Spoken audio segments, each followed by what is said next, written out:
Hi everyone, welcome to the second episode of our heart failure educational series. Today I have with me Dr. Benita Chiang. She's a heart failure cardiologist practicing at the Woodlands Hospital, and today she'll be sharing with us more about heart failure management. So Dr. Benita, the first question I have for you is, are all heart failures treated the same way? Firstly, we have to see what is causing the heart failure. So the treatment depends on the cause of the heart failure. For example, some people may have heart failure due to blockages in their blood vessels, then we have to treat that with stents or even surgery.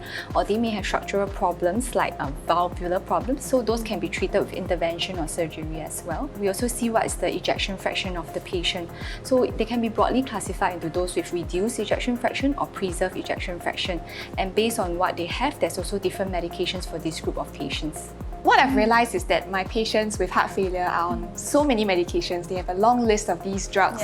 And could you share with us a bit more about why these medications are important? For heart failure patients, these medications aim to improve their symptoms, improve their quality of life, reduce death, sudden cardiac death, and also reduce admissions. When I mentioned previously, there's the patients with the reduced ejection fraction. That means their heart pumping function is not so good.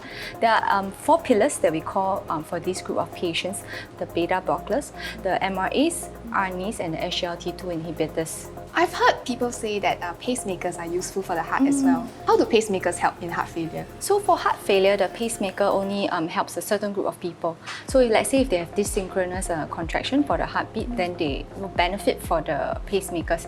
But if they don't have such rhythms, then these pacemakers will not benefit them. But we also have another intracardiac device, what we call a defibrillator.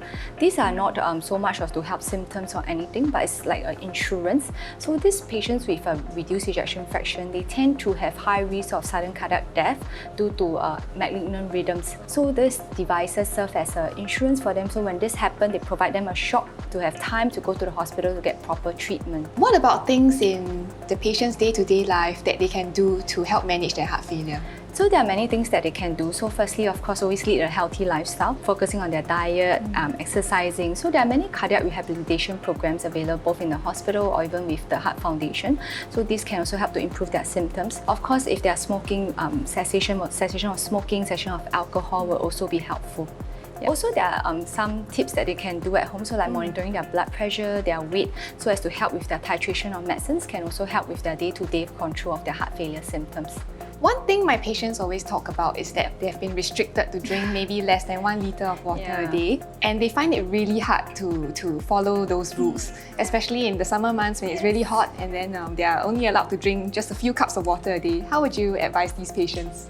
Yeah, so there's actually very little evidence to suggest that very strict fluid intake will help with the symptoms. What's more important is monitoring their symptoms, their weight, and the blood pressure, like I mentioned earlier. And if they can titrate the medications, especially the diuretics, accordingly. And what we aim to do is actually to use the least dose of diuretics as possible to manage their symptoms. I have many patients who, after they've been diagnosed with heart failure, they get quite worried that their heart is weak and so they can't do their jogging or swimming that they normally do. Do you have any tips or advice for these patients who really want to go back to exercise but are too afraid to do so? Yeah, so actually we'll encourage them to go back to physical activities because exercise always helps with their symptoms or with their heart condition. So I understand, of course, there are many patients that are very fearful to start because now they're newly diagnosed, they're worried that they can cause harm to themselves. So if they are very fearful, they can always speak to their doctors for supervised programs in the hospital, what we call cardiac rehabilitation. So these are sessions that are supervised by physiotherapists where they assist them to help them get back to their usual routine or even increase their activity step by step. Thanks, Dr. Benita. It's been a pleasure having you, and thank you for teaching us more about how to manage heart failure. Thanks for having me here. I hope it was useful. For more educational content like this, you can head on to the Heart Failure Society Singapore social media platforms.